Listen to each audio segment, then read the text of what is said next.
Hey, welcome everybody to episode 22 of LiveCast Conversations with. As always, I'm your host, Gene Bernier. On the show today, I'm very honored to have my good friend Grant Donnelly on the show. Grant, he's a dad, a coach, a kids author, podcaster, and the founder of the Sheepdog Project.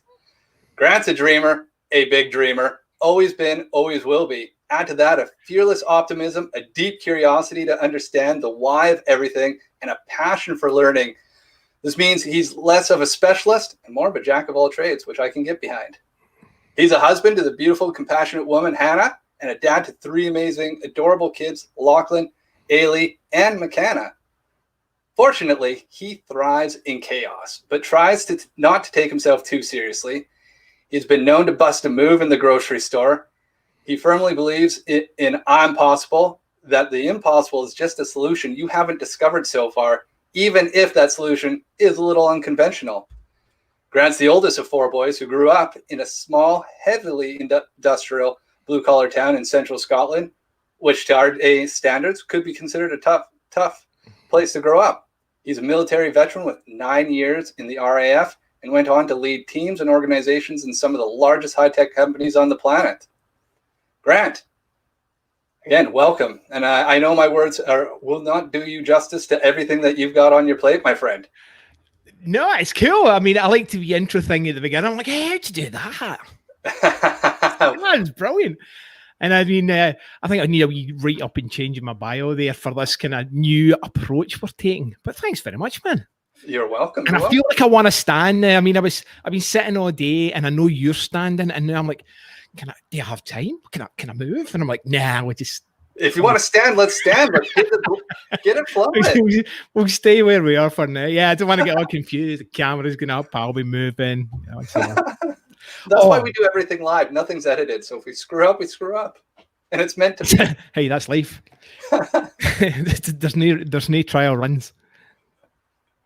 I love that. I definitely agree. And that's why I do the live cast, because we get to see everything that goes on behind the curtain. There's no takebacks or no do-overs. Yeah, don't be surprised if somebody doesn't come running through that door behind me going, Dad, can I have my homework? Hey, Dad, I'm home. Like, I don't know what it's like for anybody else, but it's the same routine here. Every day you come home, you go pick them up for school, which I'm fortunate enough because I work from home, and it's like you take them in, and it's like, okay, what do we do with them again? I mean, my kids are no young. It's like, I'll put my bag away, put my lunch away. I mean, I get my snack, and I start to my homework. Yeah. Jackie's never got hung up. Bags are kicked into a corner somewhere. Plates are left lying. Dishes aren't done. It's like every day. Yep.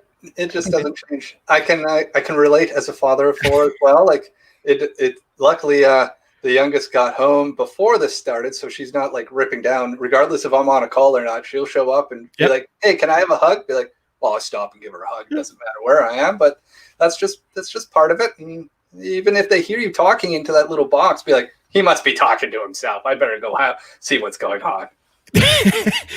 Well, in my case, yeah, probably talking to myself. I mean, my wife, she works from home as well, so she's got kind of closed door policy because of the stuff she has to handle. But even that, though, it's like, Mum's working. It's like, okay. Quiet.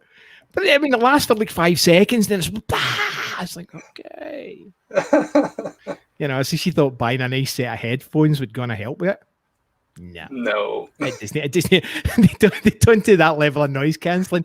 They might work in an aeroplane, but no, not in a house with 3 screaming children.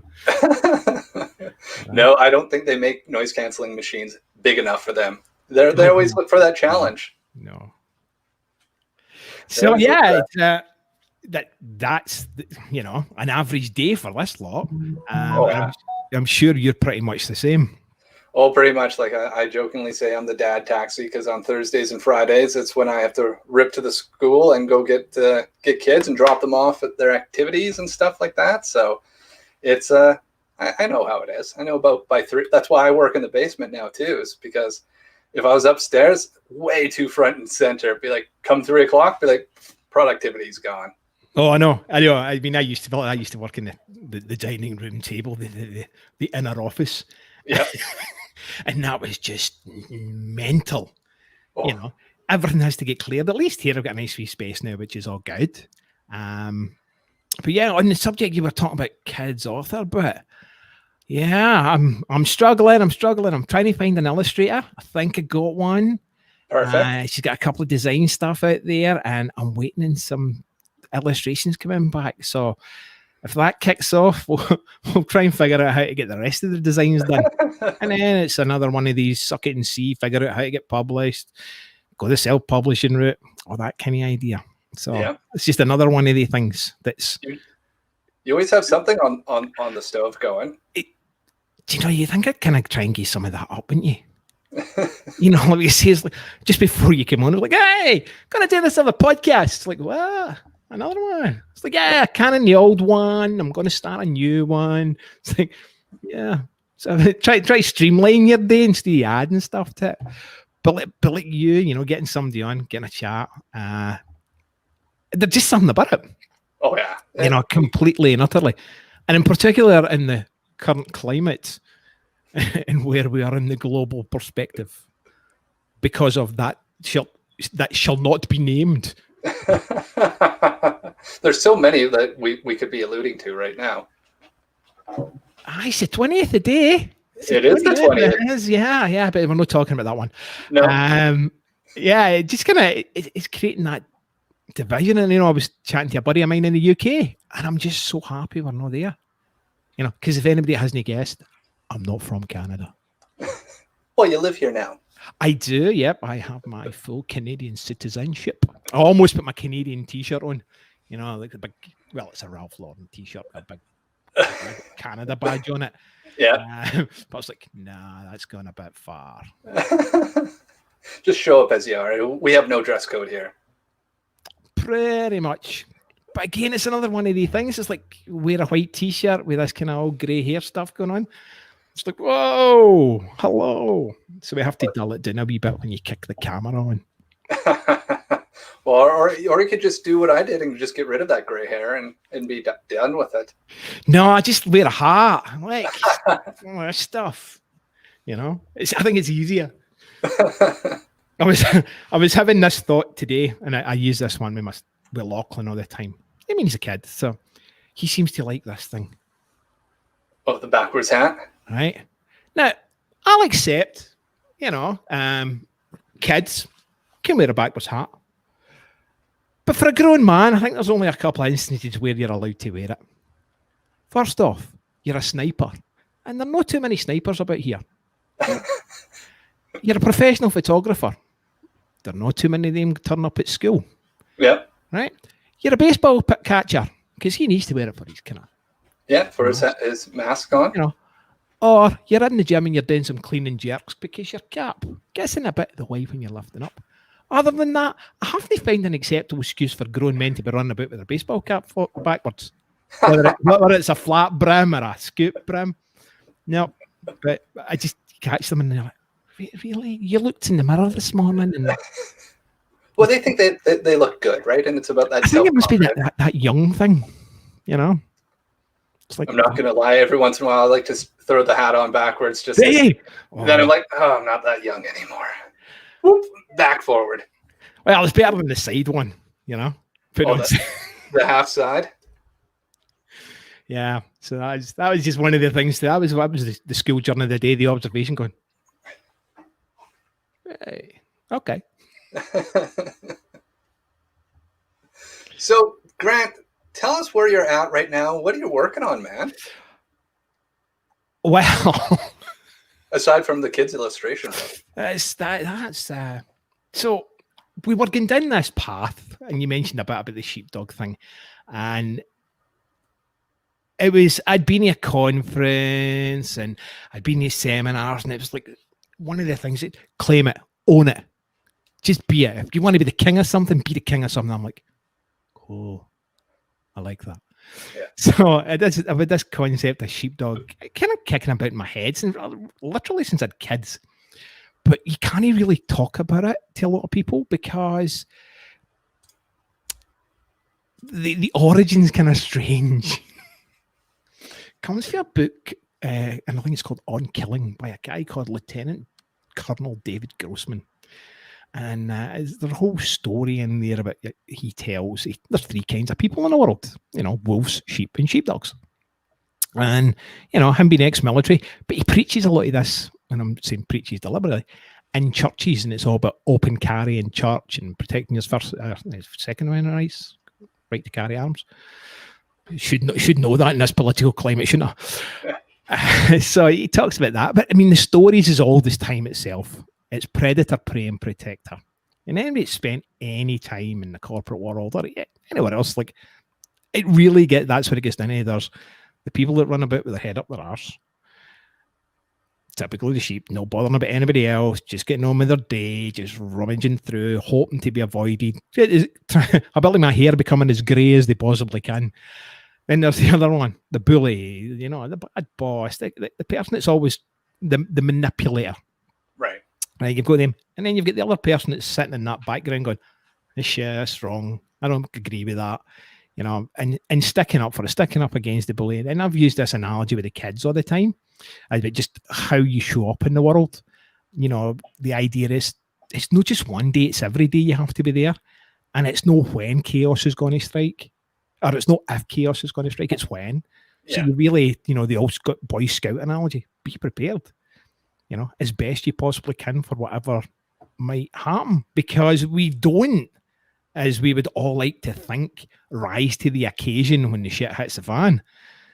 We default to the level of our experience. And if we don't have the experience, you crumble into a wee heap and cry in a corner somewhere. Yeah. So I was like, this is my background going, yeah, this is good. This will work. And it was like, yeah, too hard. Takes too long for people to understand. Yeah, doesn't get it.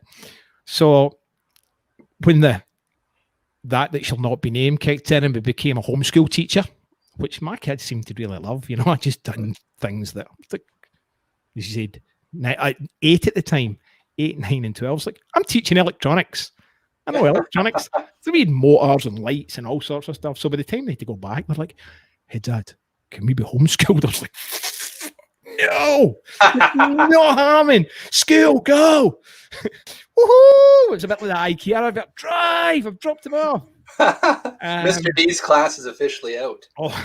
So I was like, so I started to get back into work, but as I started to get back in like September, October, after kind of that quiet time, I'm like, this doesn't feel right. And I'll say I wasn't in a good place. I was like, I had a rough time through the summer, trying to keep them all occupied, and I'm like, I need a change. And I kind of came to the conclusion I was trying to be something to everybody and not trying to be myself. And that was a bit hypocritical, shall we say. A hell of a lot hypocritical because, one of the first messages against coach is like, just be yourself. Oh, fuck that.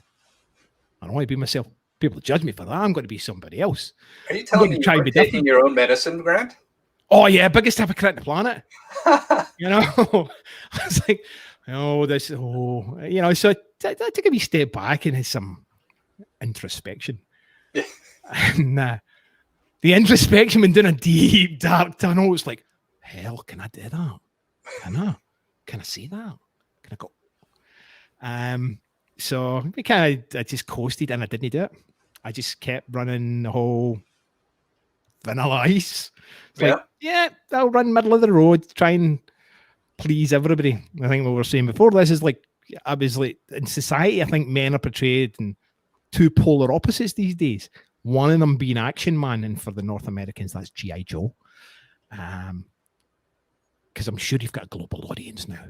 Oh, of course. One of the people watching right at this very moment. And then the other one was, your Ken and Barbie, that very politically correct pink polo shirt and khakis. And it's like, that's not who we are. And it felt like to me as if you weren't in one of these two camps, you were lost. It's like, well, I can identify with that person sometimes, and sometimes identify with that person, but for the most part, I'm kind of in the middle.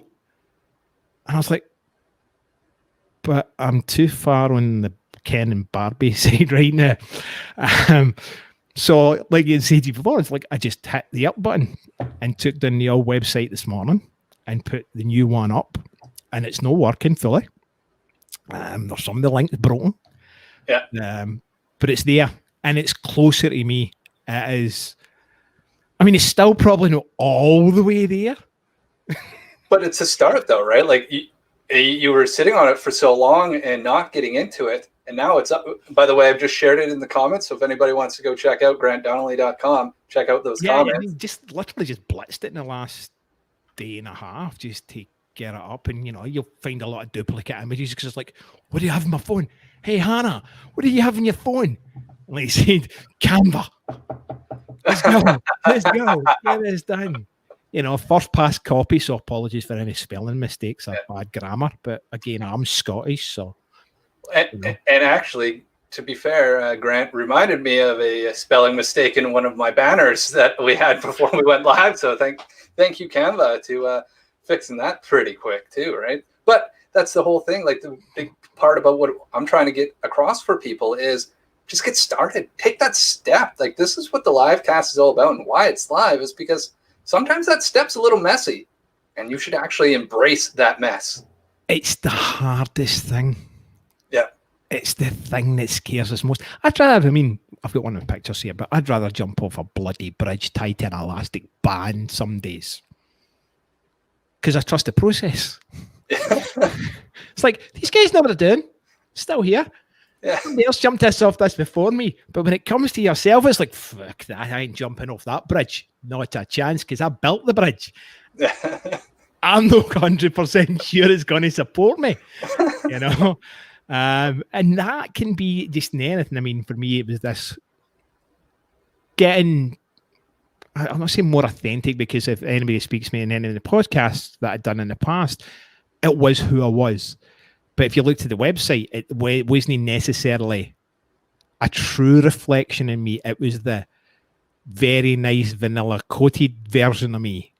And that just wasn't fair, because it wasn't fair to me. It wasn't fair to anybody that might show up. Yeah. Now, there wasn't a hell of a lot of people showing up, but whoever was, it's like, that's not him. Yeah. Then they see, be like, well, I've heard him. And then I read this, be like, which one's the real one? Now all of a sudden you create this room for doubt. And like, there's what I talked about the other day is like, you're not building that capacity for trust. And as a coach and as somebody that somebody's coming to you, will hear this and go, damn, I got to talk to Grant, or what he's saying resonates with me.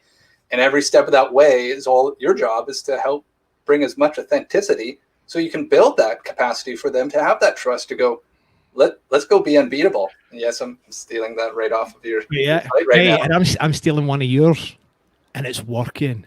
The idea of harmony. I've shared that with a couple of people, and they're like, that's golden.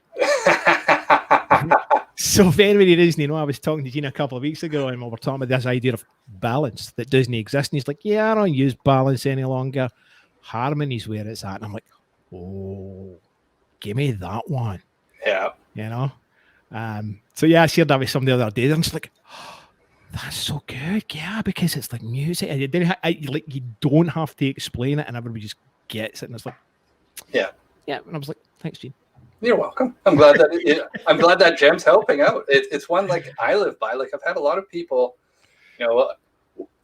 so one of the things that kicked off 2021, well, keep the years straight here, is this year. You see this year.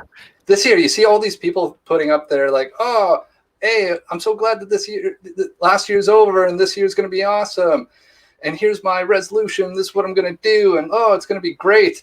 And like, I don't know what happened. It was just like a little like maybe the action man inside of me came out, but I'm just like, I posted on LinkedIn. I'm just like, what did I miss something? Did a switch get flipped? Like, is all of a sudden everything rainbow and butterflies? Like, oh, what did you start doing? Like, I'm just like, I believe I had a few more explicitives than that as well in it, but it's just like, come on, let's get our shit together here, people. But like, the only way things are going to change is, hey, you start looking at the shit you don't like in your life and then addressing it. And ta-da, magically over a course of time, not instantly, but over that course of time, you start to all of a sudden realize things start going that way. You start doing the things you like or the things that excite you. And I don't know. I was just like, I look at resolutions, they're full of shit. I don't know. Sorry for anybody that is really to it, but like for the most part, and it's a generalization, I admit, if you're not working towards it in any shape or form on at least a weekly basis, it was a platitude. Like you're not doing stuff. Don't waste your time. Find that stuff that excites you versus going, oh, I got to be on social media and just like prop myself up to kick this year off. Like, how many of you that put those resolutions up there are still doing something to it? Now we're like 3 weeks into January. I fucking hate New Year's resolutions. Now, I get it. I get the symbolism behind it, who we are as a human being, activation dates, that, transition period stuff. I get it. I mean, I've tried to find the data that says, oh, X amount fail in this period of time and X amount. Some of it's kind of urban legend. Yeah. But a lot of it's based in fact. I mean, 90% of anything that started at the beginning of the year never makes it to the end. And I think we'll just rough it out there and throw that rough number as like 67% have stopped by week 6. Now, I'm going to say that's a nice number. Yeah. Right. But I think the problem is that it's not even the idea of resolution. It's the idea is nobody knows how to set goals. And I'm going to call it, you've got all these people out there, gurus and so-called experts out there telling people how to set goals.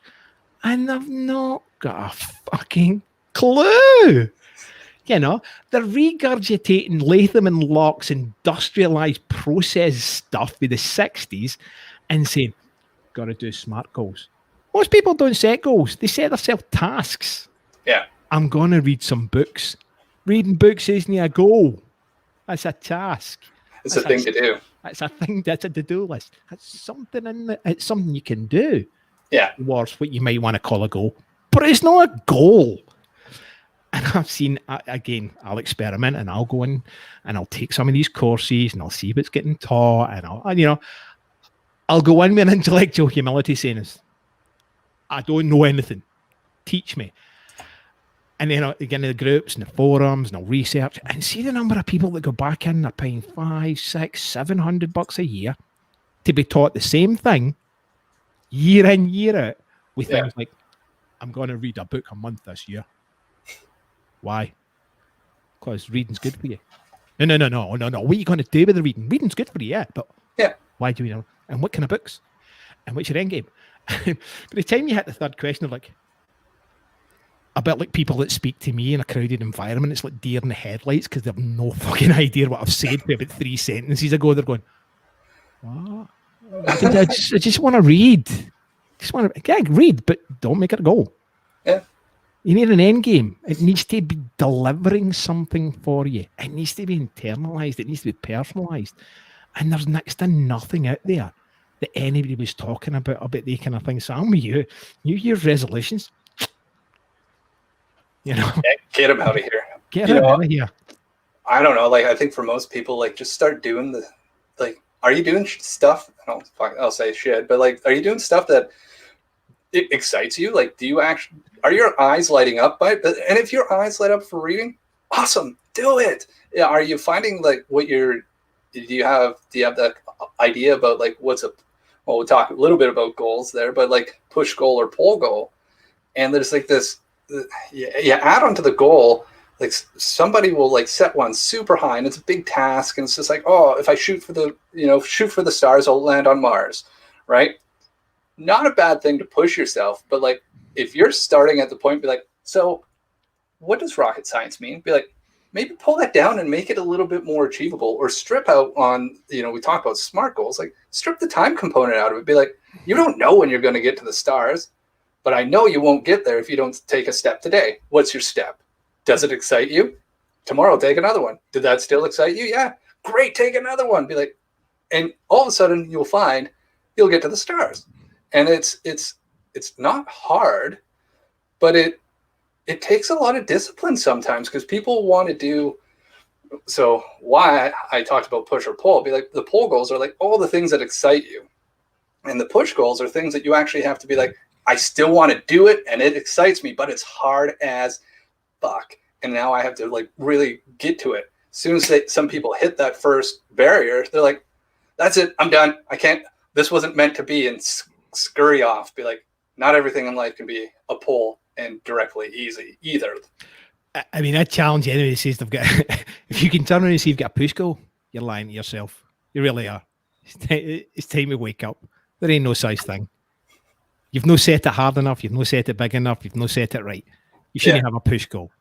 And I think what you were saying about goals as well is, for most people, they're not setting goals. They're setting tasks, or they're setting milestones along the way. Yeah. And it's good for that. It's good to get specific about what you want to. But the way most goal setting's taught, it's a bastardized version of what was pulled out of 1960s Latham and Locke, and was directed at industrial-based processes to get more out of us when we were working in factories, so that people could make more money. It wasn't really designed to make human beings do what human beings want to do.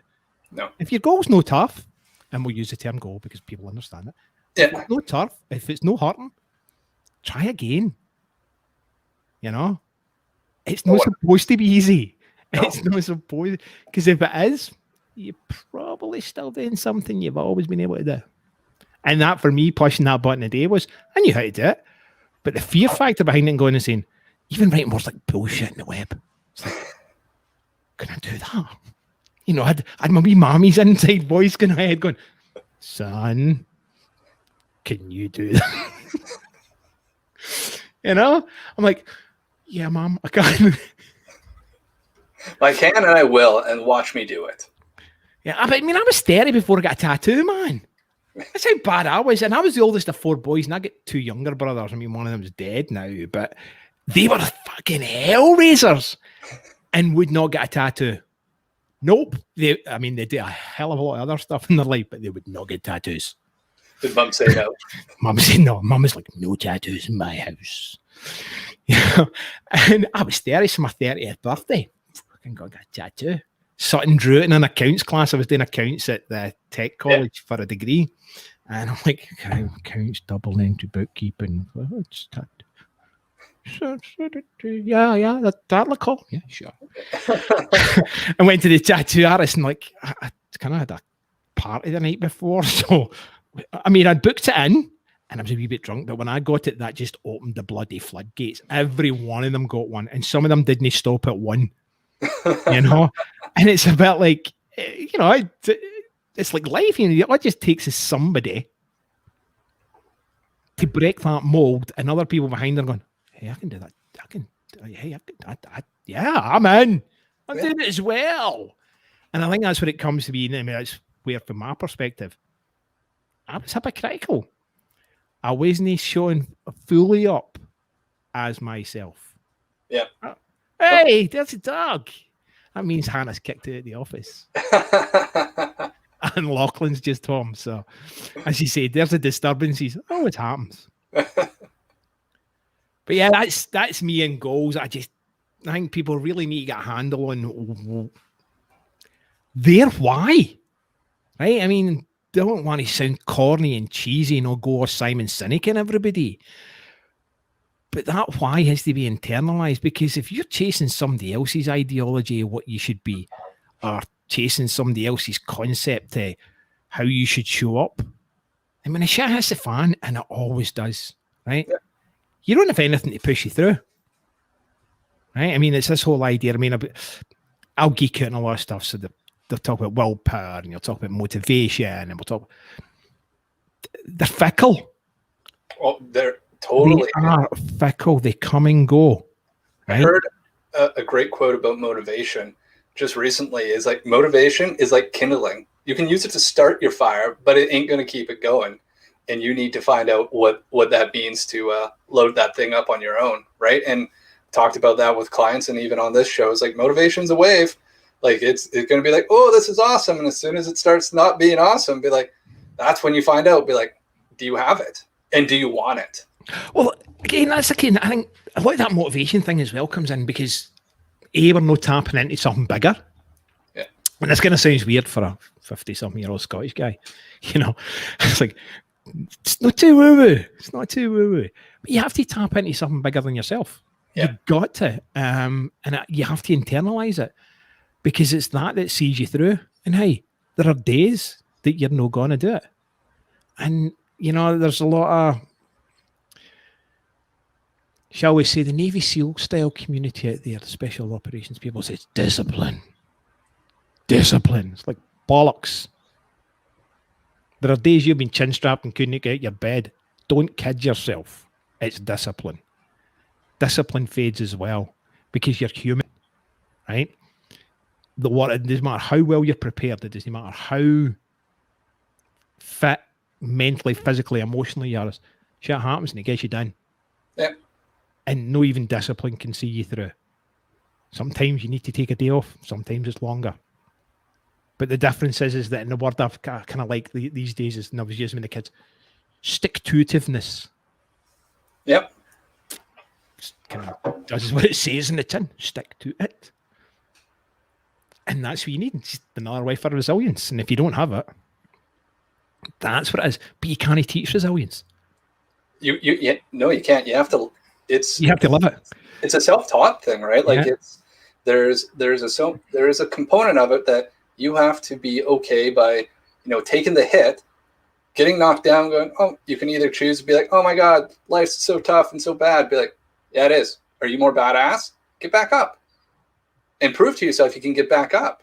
And sometimes that's why you got to start a little bit on that smaller side to build up and be able to prepare it's a mental conditioning around resilience is preparing to be like, can I take that next hit? Can I take the next big hit? If I'm planning to go bigger, how am I going to get that practice in? Like many, many years ago, I forget who it was, but he talked about, mental conditioning and visualization. It's just like, and he made the reference about sports players. It's like athletes practice for the big game. Are you practicing for your big game? Because if not, just like an athlete, you're not going to be able to show up at your best when you need to, when it's crunch time, because you haven't put in the practice to be able to do it. You haven't taken the steps. You haven't broken that down to itty bitty things. So you start to automate all those pieces.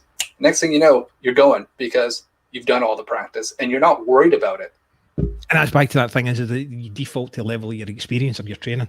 Yeah. Right. Whatever that might be in life. And but what you were saying there is one of the ones I love, right? So I don't know how to share video, but we'll just go for it. And you might recognize some of these words. Let me tell you something. You already know. The world ain't all sunshine and rainbows. It's a very mean and nasty place. And I don't care how tough you are, it will beat you to your knees and keep you there permanently if you let it. You, me, or nobody is going to hit as hard as life.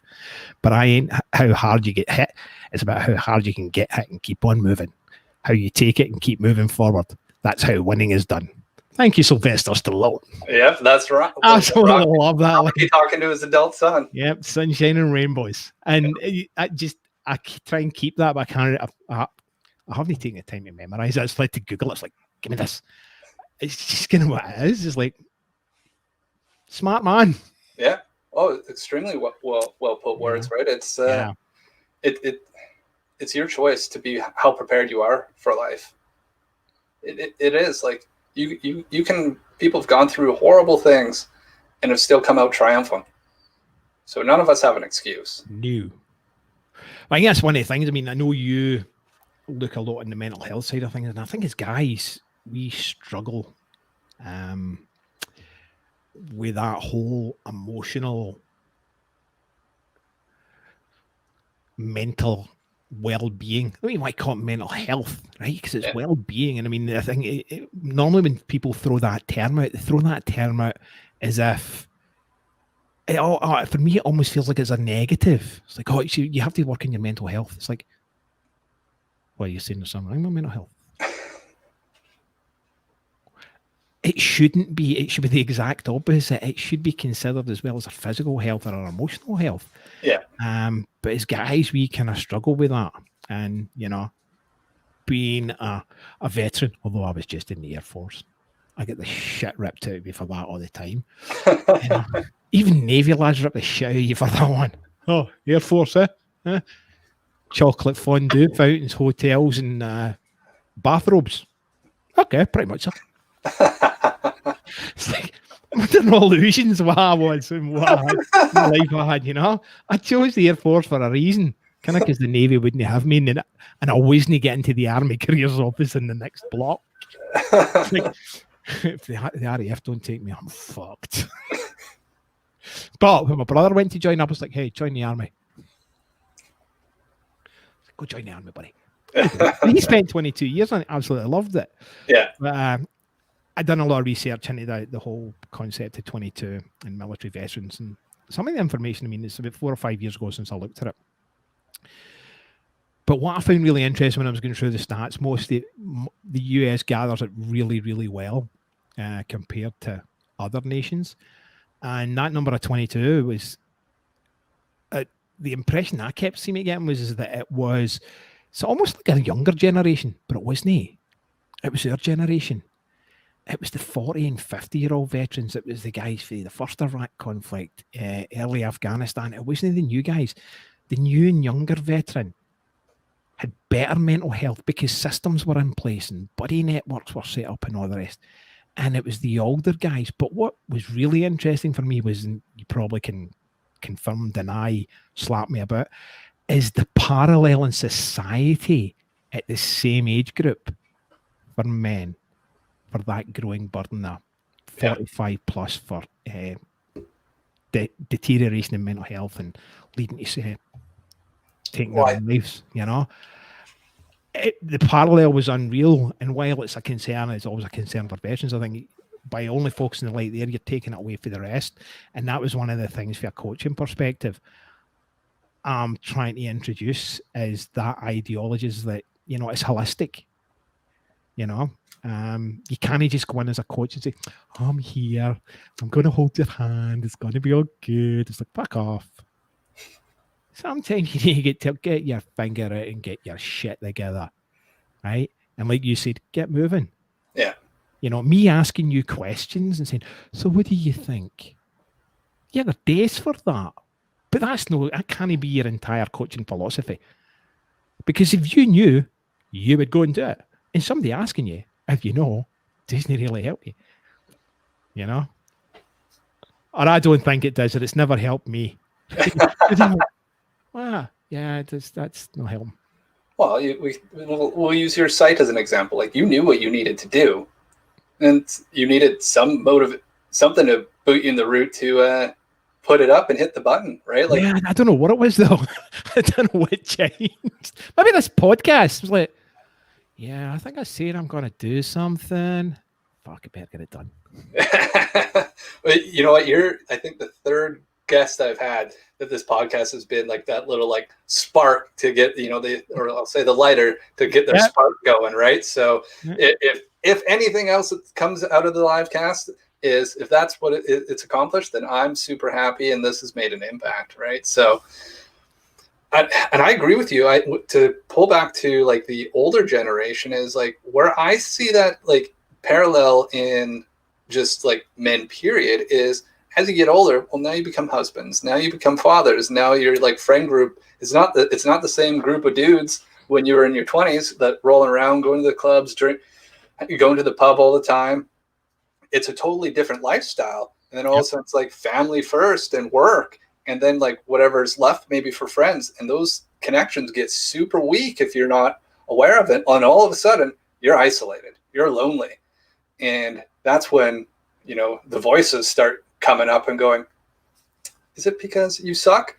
I don't know who said that, but maybe. Did she speak to you too? He's an asshole. Fucking feel you. Yeah. Oh, really? What have I done now? It's like, hey, I get them names though. I call them things. Hey Bob, how's it going?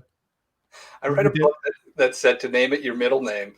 I'm unfortunate. I don't have a middle name. But if I have, I'm calling myself Oscar. So my initials are God. Of course you would do that. It's kind of blasphemous though. But there's a lot of power in giving it a name, right? Like there's like people have heard the name it, tame it is like maybe sounds a little woo, but it's true. You start giving it a personality, and it's no longer a big scary shadow demon. You're like, Bob, fuck off. I can do this. I'll show you. And then secretly Bob's like, look, I knew he could do it. He just needed some encouragement.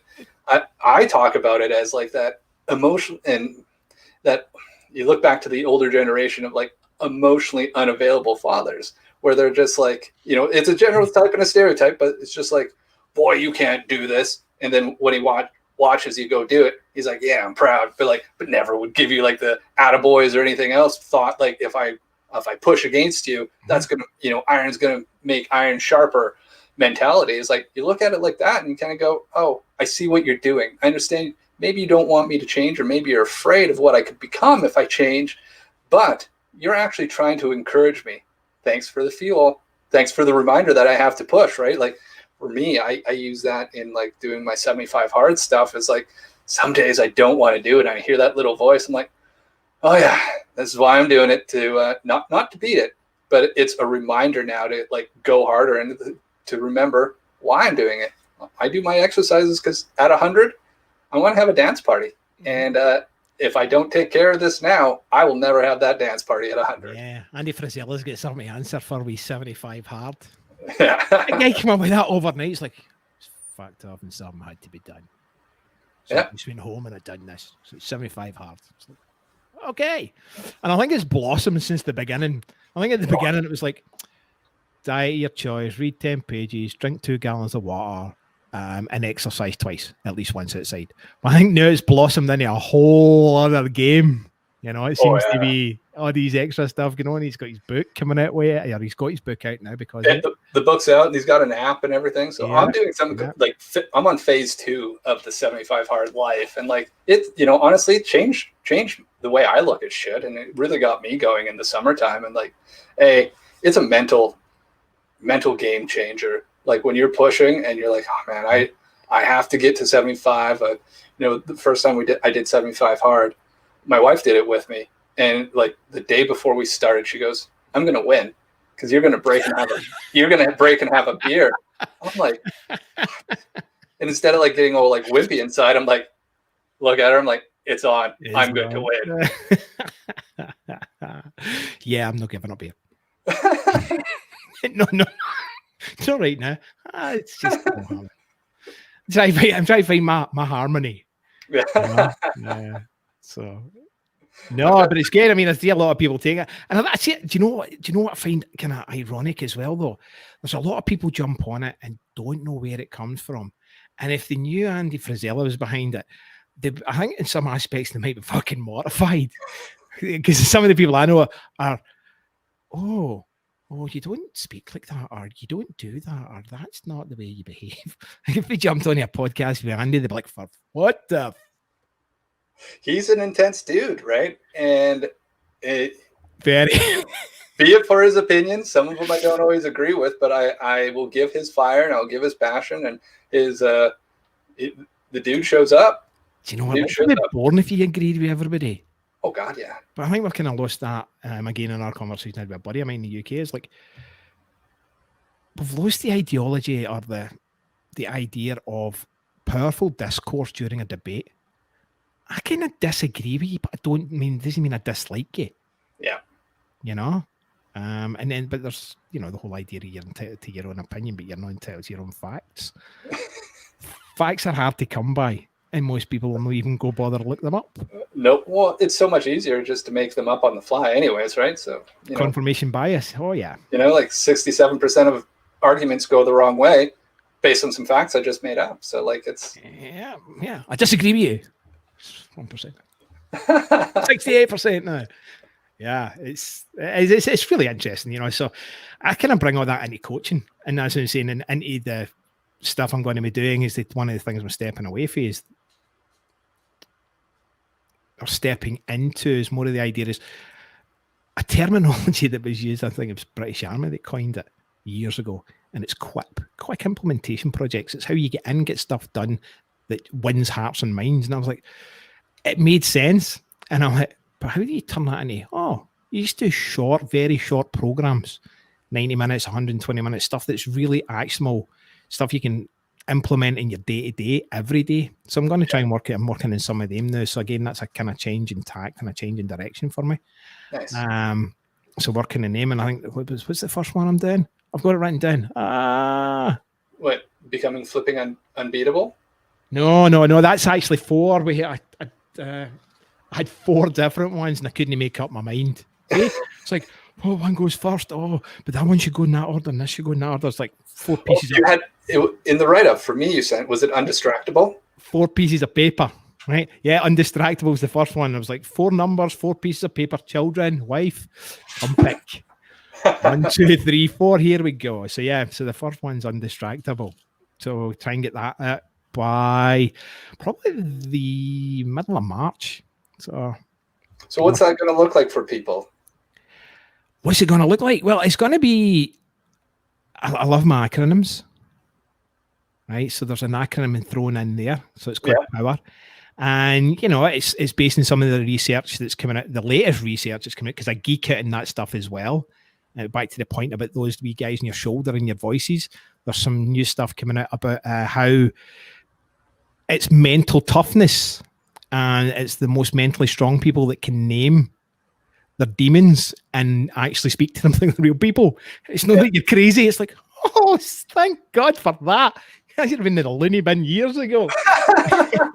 So that whole concept, that was an article I read just a couple of weeks ago. But this is going to be the idea of how to structure your day and structure activities regardless of where you are in order to get stuff done. Right? We all have the concept of anybody that does growth or personal development like that knows what flow is, or have heard the flow. It's so hard to get. It is so hard to get, right? And if you're working in any kind of office environment or at home just now, home office, that undistracted time is next to nothing. There's always something. Yeah. So, there's stuff I learned in my early days with that global technical company called BlackBerry. Yeah, that's another story. But it's like turn off notifiers, that kind of thing. So some really basics, right? And stuff that seems simple, stuff that seems obvious for the most part. But when stacked, the compound effect helps you deliver on more of the stuff you promise that you're going to do and say you want to do. So it kind of flows into the idea of goal setting, although we don't goal set. Getting shit done. It sounds like you're talking about flow. It is, but we rarely get into flow, right? So to get into that point where time moves, or activity moves without the essence of feeling of time, which flow is you're in that zone, it's really, really difficult, right? But it's the idea is how, if you can't get into it, how do you maximize your ability to do what needs to get done? Right. And it plays into a lot of my stuff. It's like, some of it has to be fun. So that's concept in the background, 4 core principles of fun, legacy, impact, and purpose. There's always going to be some fun stuff in it. And one of them you mentioned, you got to bust a move sometimes. Got to play tunes, got to dance. Yeah. And again, it's not just me saying this. There's a bunch of science behind it. So I like to research and geek out about it. And that's sometimes why it takes a wee bit longer for me. I'm not just putting shit out there just for the sake of it and spewing some crap. It's like, I believe this because it's like, no. I've tried it. I've experimented it in my own life, tested it in a lot of corporate environments, done it with some clients. I've also researched it just to see where the neuroscience or psychology is that causes this level of behavior. So I'm wrapping all that in. And just recently started playing with other stuff within, or experimenting, shall I say, within my own life. And was normally a loosey-goosey type. I can manage that. I can do my schedules. It's like, nah. Really struggled the last year with that. So I'm back to scheduling my day properly and tracking energy, because we don't look at our energy. Yeah. And how that ebbs and flows through the day. And then look at where we are and what activities we should be doing where we have a choice. Because I get that a lot of people in the corporate environment, as I was, don't necessarily have a choice in what they can do at what point in time in the day. But raising a level of awareness of how you're showing up at that point in time, at that meeting, with that person, it's like, I'm normally pretty shitty in energy wise here. Got to be conscious of that. Yeah. How do I combat that? How do I overcome it so that I can put, go in with the right intent and put the best foot forward? So there's all that kind of thing getting roped into it. And I'll try and teach it live originally for about an hour and a half, maybe 2 hours, a couple of handouts, a couple of workbooks, and then run it a couple of times and then bang it into the Evergreen program. And I'll just sit there for anybody to go in, and then rope it into a membership program as well. As anybody joins the membership gets the courses for free. So nice. Hopefully it all comes together before I get any too many more grey hairs. Well, if you're drinking your own Kool-Aid, then you're definitely going to be moving that forward every single day. And do you know where that comes from? With drinking your own Kool-Aid? Isn't that a reference to the cults that would drink the Kool-Aid? Jim Jones. Yep. That's what it is. It's like, again, what's that mean? Whoa. Yeah. It's gonna be tasty Kool-Aid without the cyanide chaser. So well, you're on 75 hard, so I'll stick to my craft beer. I've got 13 more days, then we can maybe share a craft beer. Aye, it's through some social distancing measures. Of course. Behind a perspex sheet across the road. We'll be on the other side of your driveway cheersing. I know. We'll get DDs. Yeah. Well, that's awesome. So this is going to start getting launched from the grantdonnelly.com site in and around March or April. Yep. New podcast. I'll record the intro episode just to say why I'm kind of switching gears. I'll post the Mark Ormrod one. Don't know if I mentioned that. When it comes to the idea of being unbeatable, this guy is bloody unstoppable, not just unbeatable. And I recorded it last year and never released it. Yeah. So maybe serendipitously, it's come all the way back round, and it's like, yeah, this is kind of a good episode to really post the intro to launch with. So we'll go for there. Nice. And then just start bringing in other people and recording the episodes as well, and getting that content out. Because I'm not a big, while I get social media and the need for it in just about any business these days, it drains the hell out of me. Right? And it doesn't make me a happy chappy. So I tried. I gave it everything, and I was just getting more down and more down. I'm like, this is like, no, I can't do it. So I think podcast is going to be the way, and use that as that medium to reach an audience of any kind. Yeah, well, like you say, you got to do you got to have that fun component in it, and if the social stuff isn't fun, like sometimes it's draining, and sometimes it's just making noise for the sake of making noise. Because look, everyone else is making noise, so I guess I should be doing that too. Like, I don't know about you, but I'm a little bit more pro. Like, oh, that's what the herd's doing. I'm going to do something different. Then I don't want to. I'm going to stand out, or else I will get lost in the shuffle. Right. So it's about finding your way to be a little bit different. Yeah, drowned in the noise. Yeah, I mean, my background was radar and comms, so as a radar tech, I well get what it's like to be lost in the noise. Yeah, that shit can cause bad accidents. You don't do things properly. So that's coming up. So hopefully, middle of March, these things will all be up and running and all together. That's awesome, brother. Hopefully. Well, I'm looking forward to seeing those come up in March. See how I feel to make a solid commitment there. I felt you just stripping the tee off that smart ball so quickly. Yeah, this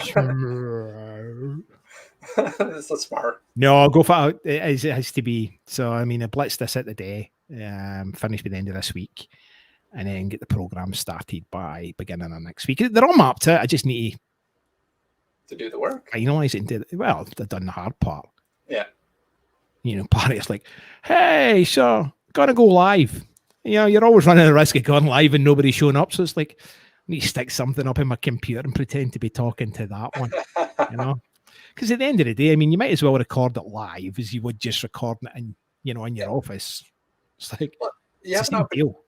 You have an opportunity to like connect with somebody because you never know who shows up, right? Like, I don't know if you've read or listened to The Prosperous Coach, but in there he talks about his wife who does like marketing or like, I forget what she's doing, but anyways, she decides to start going off on her own after having kids and like does this go live thing and did it live. And there was 3 people that were on it. And at the start, she was kind of like, oh man, what if nobody shows up? And just decided, I don't care if there's 0 people. Well, the one person that showed up was like the HR of like some massive organization in London and ended up like launching her consulting career. And if she had chosen not to go live and would have got hung up on there only being 3 people there, would have never have had all those opportunities. So it's just like, I'm so pro going live because you never know what's going to come up. You never know who's going to like pop in and get that gem or go, oh, wow, that resonates. Right. And that's why having your platforms that you enjoy and you have fun with, and you're able to show up authentically, somebody's going to resonate with that. Yeah. Yeah. If they can keep track of the chaos that goes on in my head. It's like a Billy Connolly joke. It's like, I'll start here and I'll go there and I'll come back to there. And I might end up back where I started at some point. Yeah, that's for sure. Well, man, like we're at 56 minutes. So like we totally blew our time allotment. So I appreciate you being on. I had no idea when you were supposed to finish. Well, usually they go 45, and like I said it before we get in, and like I say this on every show, it's just like we're gonna do 45 minutes, but we're gonna look up and be like, oh my god, the time blew by. Well, we blew by like usually when I see the time blow by. So. Hey, and only the dog came in, so that's a good part. That's a great part. Yeah. Grant, I always like to end these with here it comes.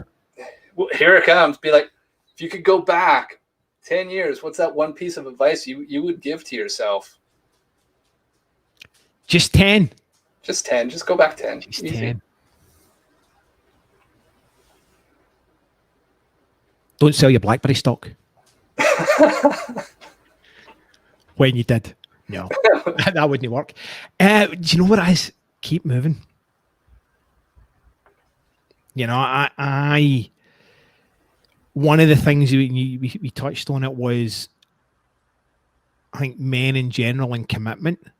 You get to family, you get to career, community, business, whatever.